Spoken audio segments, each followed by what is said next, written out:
बिस्मिल्लाहिर्रहमानिर्रहीम, अस्सलाम वालेकुम। Welcome to news today with Tanzeela Mazhar. Programme का आगाज़ आज करेंगे हम उस सेटलमेंट से जो पंजाब में हुई और इस पूरे हफ्ते में जो सियासी जोड़ तोड़ के हवाले से खबरें आ रही थी, बिल आखिर एक फार्मूला तय हुआ और परवेज़ इलाही साहब का जादू चला।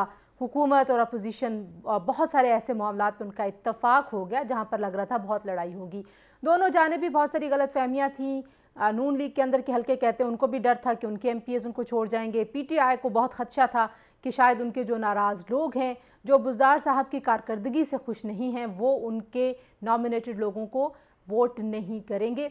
पंजाब में तो सेनेट का इलेक्शन होने से पहले इलेक्शन हो गया, बिला मुकाबला वहाँ पे इंतखाब हो गया। 5 जो सीटें हैं वो पाकिस्तान मुस्लिम लीग नवाज़ को गई, 5 पीटीआई को गई और 1 काफ लीग को मिली। तो काफ लीग का फ़ायदा वहाँ पर हमें होता हुआ नज़र आया है। और इस सारे सिनेरियो में, सारी सेटलमेंट में, सारे फार्मूले में जरदारी साहब के रोल को ज़ाहिर है इग्नोर नहीं किया जा सकता, क्योंकि पीटीआई के उम्मीदवार ने वहाँ से अपने पेपर वापस ले लिए थे। खैबर पख्तूनख्वा की अगर बात करें, वो वज़ीर जिसको वीडियो स्कैंडल के बाद निकाला गया था, उससे इस्तीफ़ा लिया गया था, आज हमें जो वज़ीर आला हैं खैबर पख्तूनख्वा के, वो उस वज़ीर से मिलते हुए नज़र आए और वहाँ पर भी नाराज़ लोगों को मनाने की कोशिशें हो रही हैं। अब सवाल ये पैदा होता है कि अगर हम पीडीएम के बयानिया को देखें तो वोट को इज़्ज़त दो और हम अपनी सारी कश्तियाँ जलाकर अब चले हैं और जमहूरियत की बहाली होगी और हमने इनके साथ बैठना नहीं है, ये काम नहीं करना।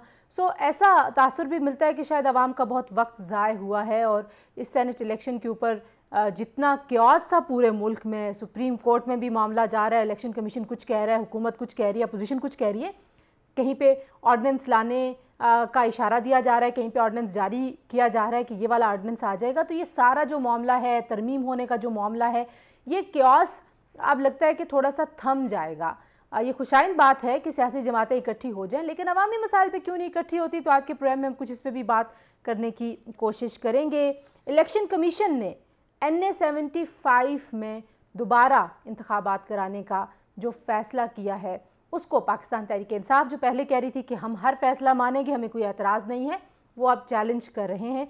तो वहाँ पे लड़ाई उसी तरह से जारी है। सिंध असम्बली का माहौल उसी तरह से बहुत ही ज़्यादा कशीदा है, लेकिन बहरहाल पंजाब में हालात बेहतर है। मेरे साथ मेहमान मौजूद हैं, जी आपसे तारुफ करवा दूँ।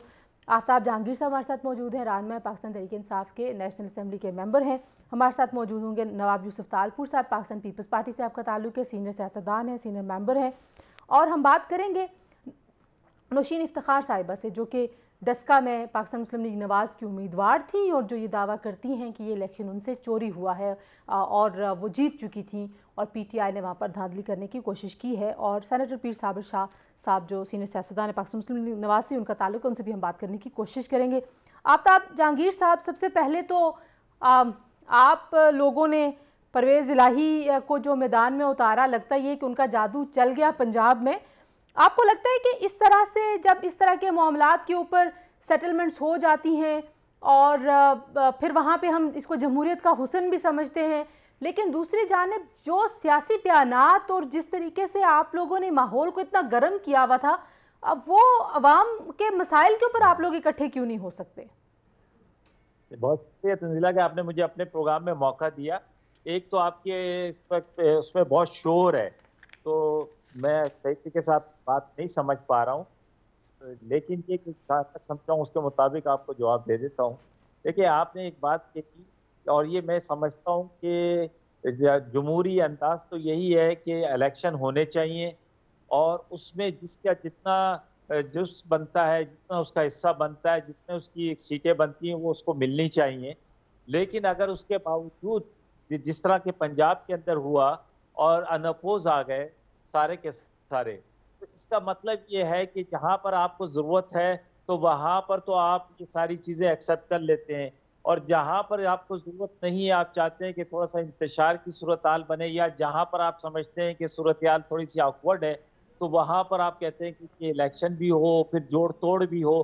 तो इसीलिए हम कहते हैं कि सेनेट का इलेक्शन जो है, उसको ओपन कर लें, उसको जो है शो ऑफ हैंड कर ले या उसको ओपन बैलेटिंग कर ले, जो भी उसका एक तरीक़ेकार निकाल लिया जाए, जो कि इन्होंने मिसाक़ जमहूरियत में साइन भी किया हुआ है। सही। ताकि ये जो खरीदारी का अंसर या बिकने-बिकाने का अंसर है, ये ख़त्म हो, बल्कि उसके मुकाबले में अगर किसी शख्स को अपनी पार्टी से कोई इख्तिलाफ़ है या उसकी कोई कारकर्दगी के ऊपर कोई बात है, तो उसके अंदर इतनी अखलाकी जुर्रत हो कि वो सामने आकर कहे कि जी मैं आपके कैंडिडेट पर इख्तलाफ रखता हूँ या मैं आपकी पॉलिसीज पर इख्तलाफ रखता हूँ, क्योंकि उसके वोट देने से वो डिसीट नहीं होगा। ठीक है। वो मेंबर तो रहेगा अपनी जगह पर, लेकिन अपने आप का इजहार जरूर करेगा, अपने गुस्से का, अपने रिजर्वेशंस का इजहार करेगा। और यही होना चाहिए, ना कि छुप कर अगर कोई काम किया जाए और उसके बाद वो उसका इकरार भी ना करे कि जी मैंने ये काम किया है।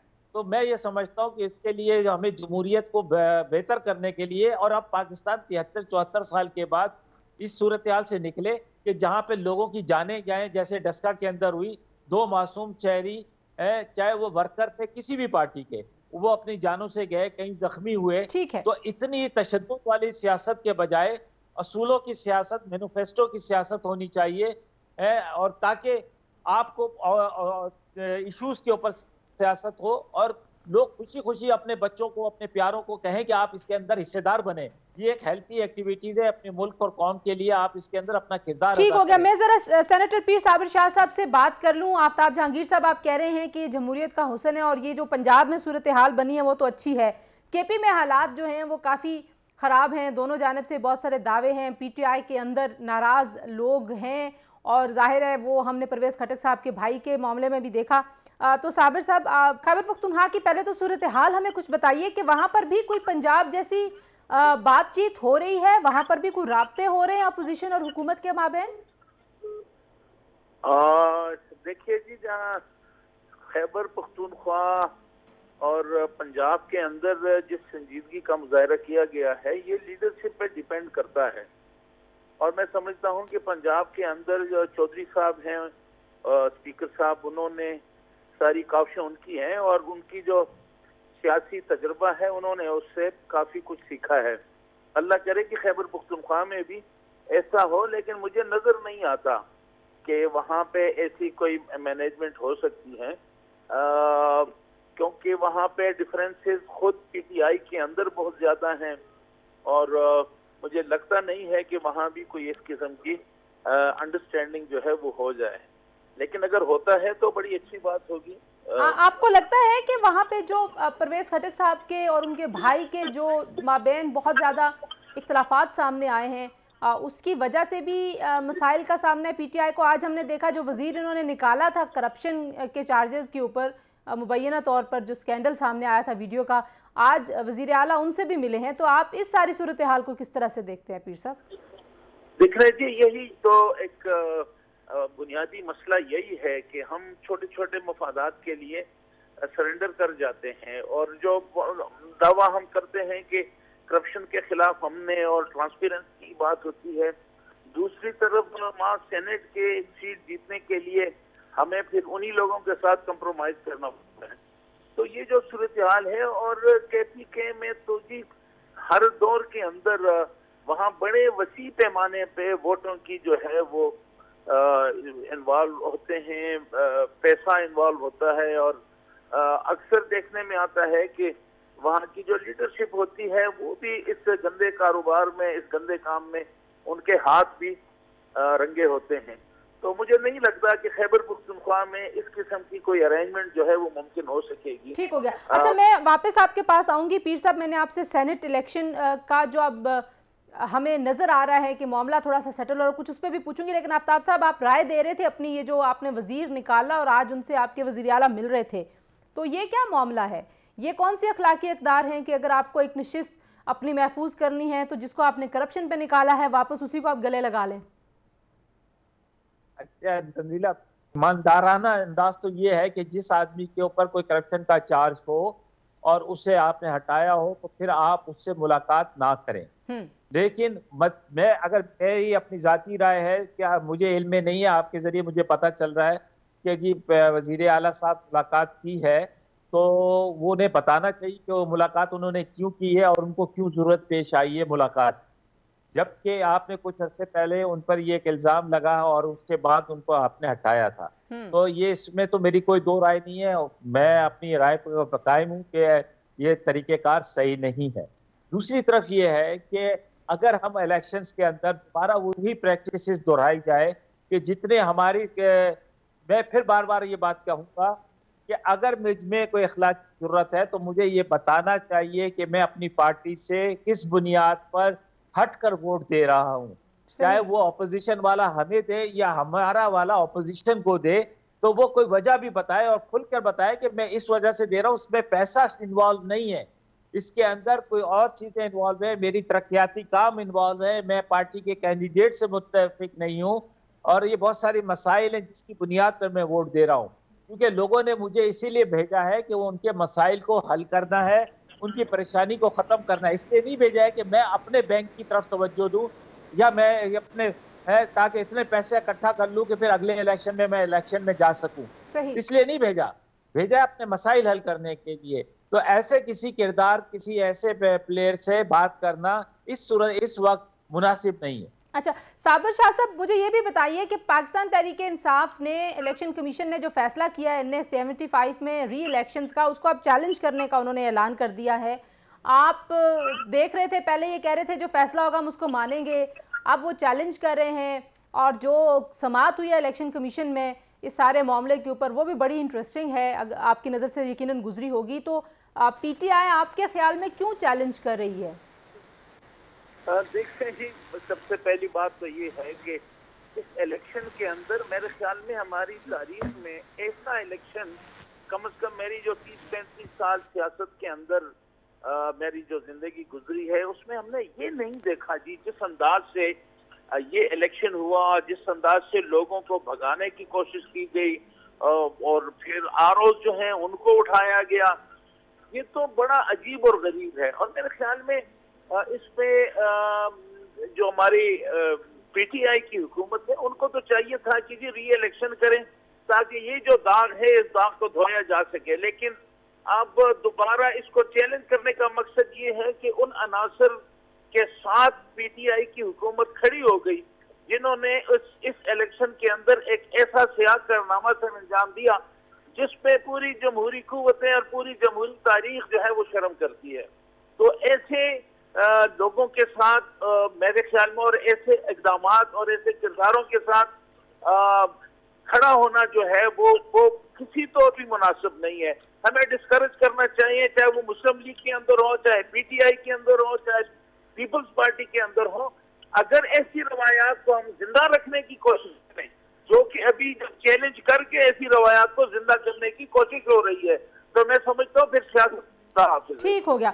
अच्छा जी, पीर साबिर शाह साहब हमारे साथ मौजूद हैं, आफ्ताब जहांगीर साहब हमारे साथ मौजूद हैं और नवाब यूसुफ तालपुर हमें ज्वाइन करेंगे ब्रेक के बाद। एक ब्रेक से वापस आते हैं तो अब देखेंगे कि टस्का में दोबारा इंतखाब होना है। पहले 2 लोगों की वहाँ से जान जा चुकी है, सुप्रीम कोर्ट में चैलेंज हो गया मामला, अब सुप्रीम कोर्ट क्या फ़ैसला करेगा। ये सारा जो मामला है, सियासी जो दर्जा हरारत है वो कमी की तरफ नहीं आ रहा, लेकिन राब्ते भी हैं, सेटलमेंट भी हो रही है, तो कभी कभी लगता है कि शायद ये आवाम के साथ मजाक भी हो रहा है। ब्रेक के बाद इस पर बात करते हैं, हमारे साथ रहिए।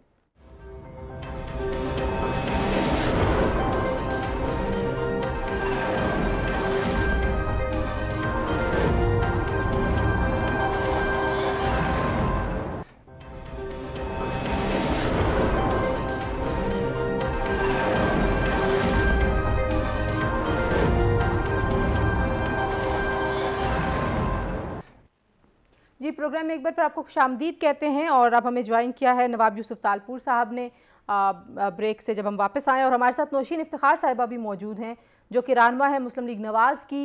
और आपने देखा कि इलेक्शन वाले दिन और उसके बाद जितनी भी चीज़ें हो रही हैं, डस्का में जो डेवलपमेंट्स हैं वहाँ पे आपको ये मैदान में बड़ी सरगर्म नज़र आई। नवाब साहब, आप बताइए कि ये पहले कह रहे थे मान रहे हैं हम ये सारा कुछ, अब ये री इलेक्शन को चैलेंज कर रहे हैं, तो इसको री चैलेंज करना अब इसका आईनी और जो इसका कानूनी होगा तरीक़ाकार वो क्या होगा? क्योंकि इलेक्शन कमीशन ने जो फैसला किया है अब वो रुक जाएगा और सुप्रीम कोर्ट में जो हेयरिंग होनी है उसका इंतज़ार होगा। इसका मतलब है ये हल्के का फैसला इलेक्शन का सीट का बहुत जल्दी नहीं होगा।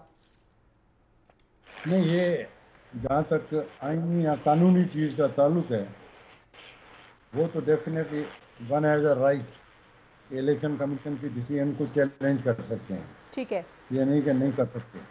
लेकिन ये है कि मॉरली ये लग रहा है कि probably PTI on a weak wicket, तो उसकी वजह से वो टाइम गेन करना चाह रहे हैं, तो उसकी वजह से they want to go for the appeal, ताकि कुछ और वक्त मिल जाए।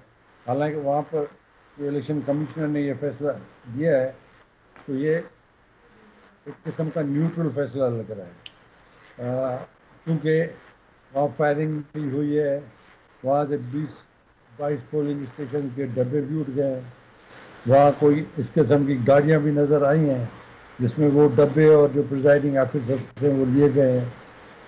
तो एक जीनियन रीज़न बनती है उसकी कि भाई इस इलेक्शन को दोबारा होना चाहिए, और उसमें डेफिनेटली ये होगा कि कम से कम आइंदा इस किस्म की चीज़ें अगर होंगी तो उसमें फिर कुछ बेहतरी आएगी। सही। पीर साहब, पहले कुछ पोलिंग स्टेशंस के री इलेक्शन की बात थी, अब पीटीआई वाले कह रहे हैं, पहले ये खुद जो है वो आरओज कह रहे हैं 14 पोलिंग स्टेशंस, नून वाले 23 का कह रहे थे, और इलेक्शन कमीशन ने तो पूरे हल्के में ही कह दिया री इलेक्शन। तो वो कहते हैं हमें ये पूरे हल्के के री इलेक्शन का फैसला जो है वो मंजूर नहीं है।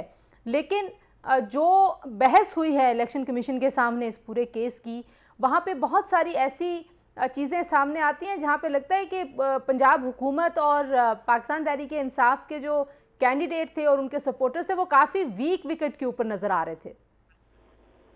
ये गुजारिश ये है ना जी कि ठीक है कि इसमें कहीं 20-21 पोलिंग स्टेशन की बात हुई, कहीं 19 की बात हुई, लेकिन बुनियादी बात ये है कि ये पूरा इलेक्शन जो है जिस अंदाज से यहाँ पे इस इलेक्शन को सबूताज करने की कोशिश गई, जिस तरह गुंडागर्दी की गई, जिस तरह बेतहाशा खौफ और हिरास, तो इसमें तो ये है कि और फिर गवर्नमेंट जो है वो खुद इसमें इन्वॉल्व रही। तो अगर गवर्नमेंट इन्वॉल्व रहती है तो फिर इसका तो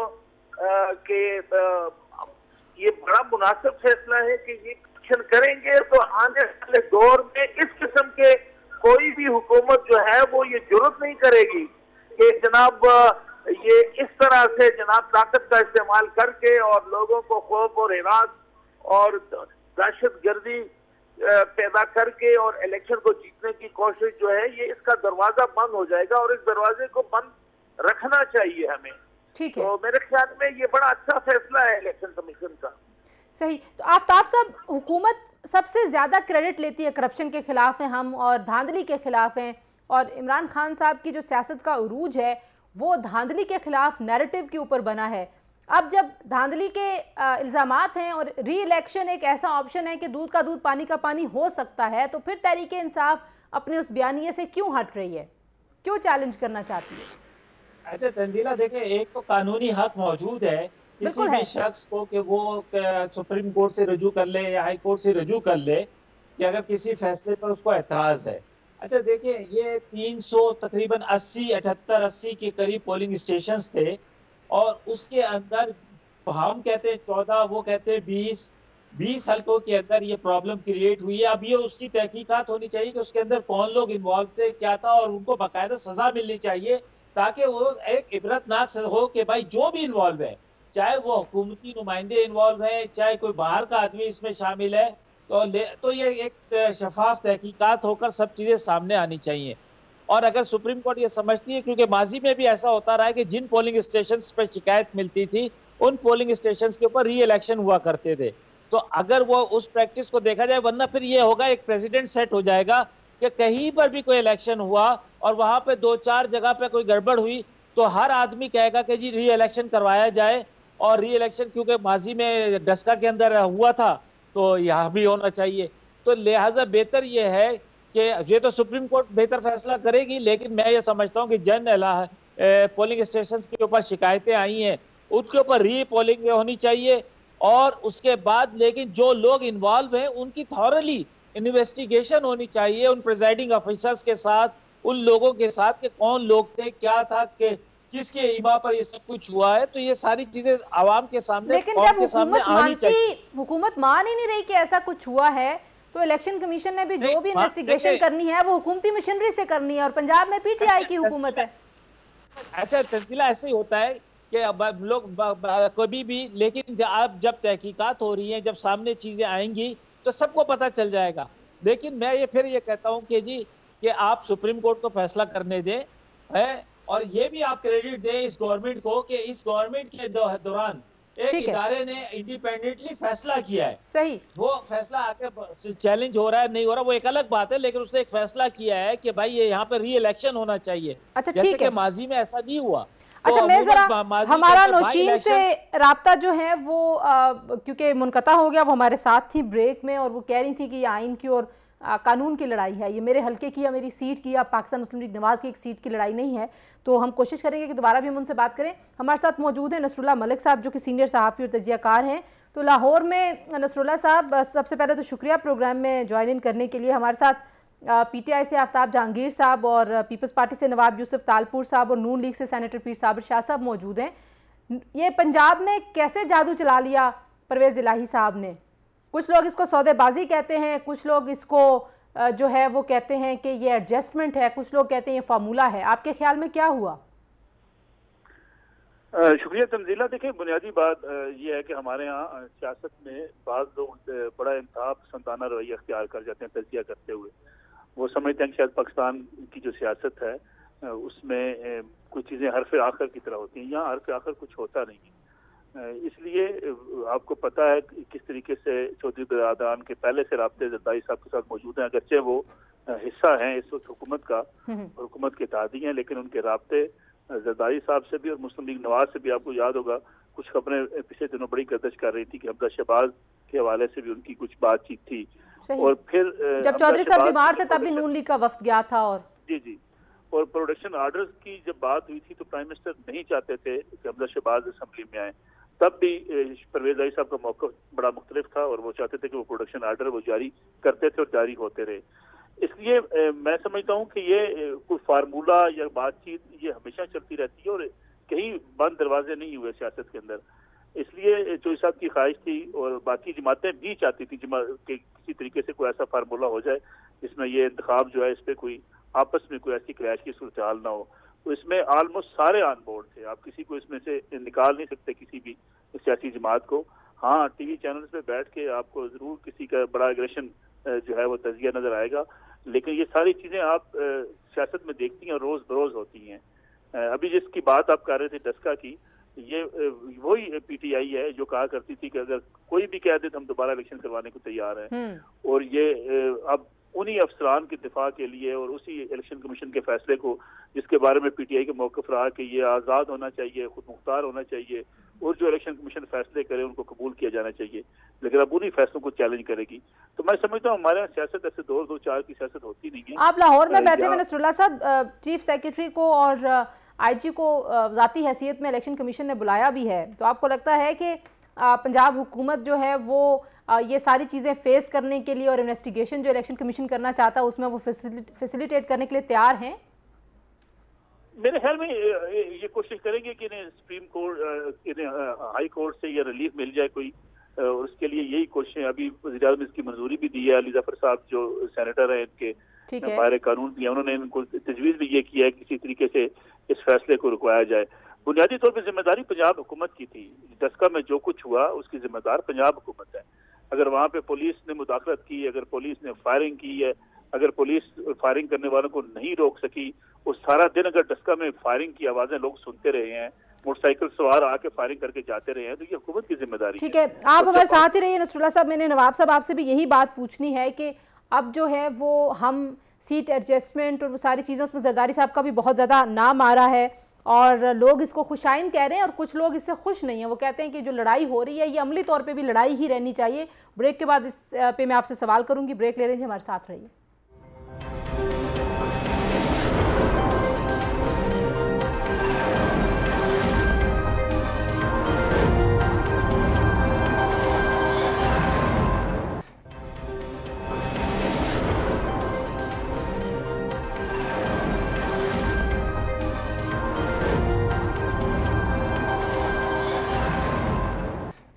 जी, प्रोग्राम में एक बार फिर आपको खुशामदीद कहते हैं। सवाल अब ये है कि सीट एडजस्टमेंट हो, सेनेट के इलेक्शंस के ऊपर कुछ करना हो, ज़िमनी इंतखाबात में चीज़ें हों, हर जगह पे सियासी जमातें जब चाहें उनके राब्ते हो जाते हैं, जब चाहें वो बातों पे राज़ी हो जाते हैं।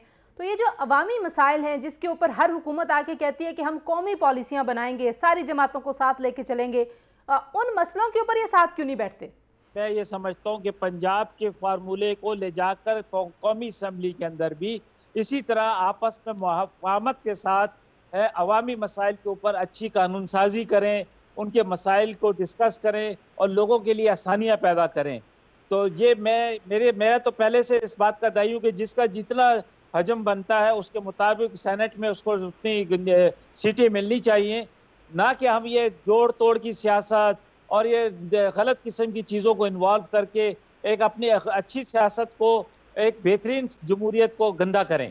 तो बेहतर यह है कि यही फार्मूला कौमी असम्बली के अंदर भी होना चाहिए कि वहां पर अवामी मसाइल के ऊपर अपनी जाती जंग लड़ने के बजाय अवाम की जंग लड़े। नसरुल्लाह साहब, आपका क्या ख्याल है, क्यों इकट्ठे नहीं होते? ये कौमी पॉलिसियां बनाने के इमरान खान साहब ने भी ऐलान किया था जब आए थे असेंबली, जब ये तश्कील पाई थी, जो पहला इजलास था, उन्होंने कहा था जी हम जो कौमी इश्यूज हैं, कुछ प्रायोरिटी लिस्ट उन्होंने दी थी, ये तरजीहात हैं और इसके ऊपर हम सारी जमातों को साथ लेके चलेंगे और हम कौमी पॉलिसियां बनाएंगे, लेकिन वो हुआ नहीं।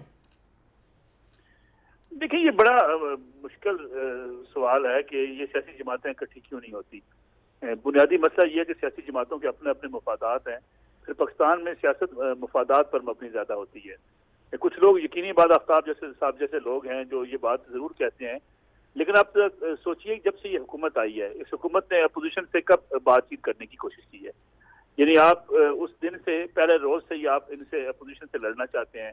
अगर वो जुलूस की बात करते हैं तो 10 वफाकी वज़रा मैदान में आते हैं, जुलूस लेके आइए, धरना दीजिए, हम आपको चाय पिलाएंगे, बजाय इसके कि पॉलिटिकल जो एक सियासी बुरान जन्म लेता है उसको कम करने के हुकूमत उसको बढ़ाना शुरू कर देती है। तो मैं समझता हूँ कि किसी गैर संजीदगी इस दफा हुकूमत में जितनी देखी गई है शायद माजी में कभी नहीं देखी गई। हाँ, जब मुफादात होंगे बिल्कुल इकट्ठे हो जाएंगे।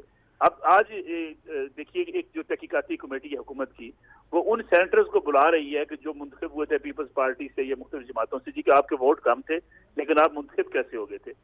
उनसे कोई पूछने वाला नहीं है कि जनाब जब आप सलीम मांडवी वाला साहब और जब सादिर संजरानी साहब जब चेयरमैन सेनेट और डिप्टी चेयरमैन बन रहे थे, तब पीटीआई को ये एहसास नहीं था किसके कितने वोट हैं और कैसे मुंतखब हो रहे हैं सारे।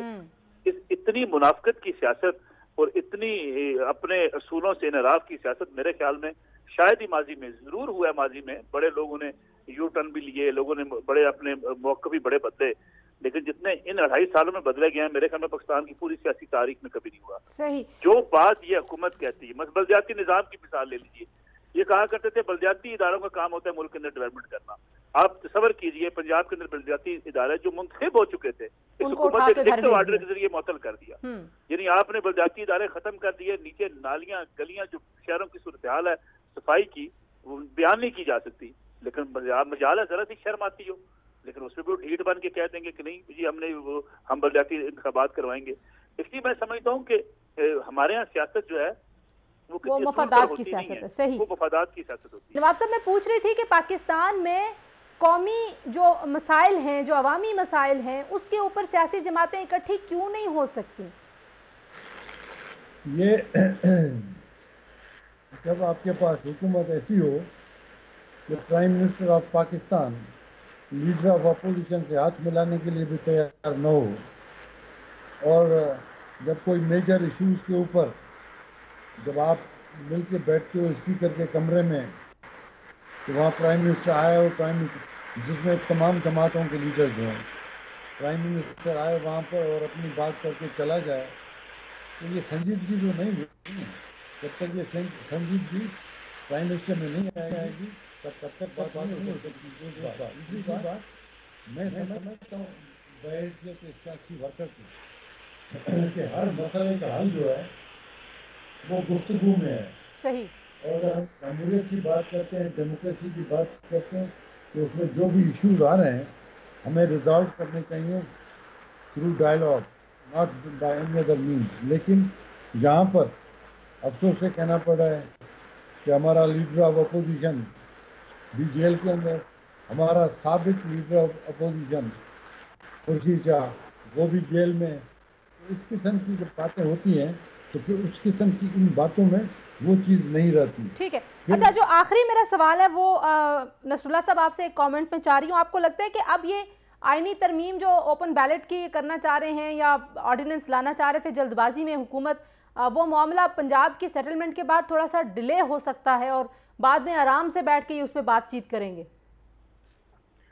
लेकिन अभी भी इनकी कोशिश जरूर होगी। देखें, अगर इनको ये मौका मिल गया तो ये जरूर करेंगे। सेटलमेंट के बावजूद हुकूमत नहीं चाहेगी कि कहीं भी उनको कोई लूज करें किसी जगह से।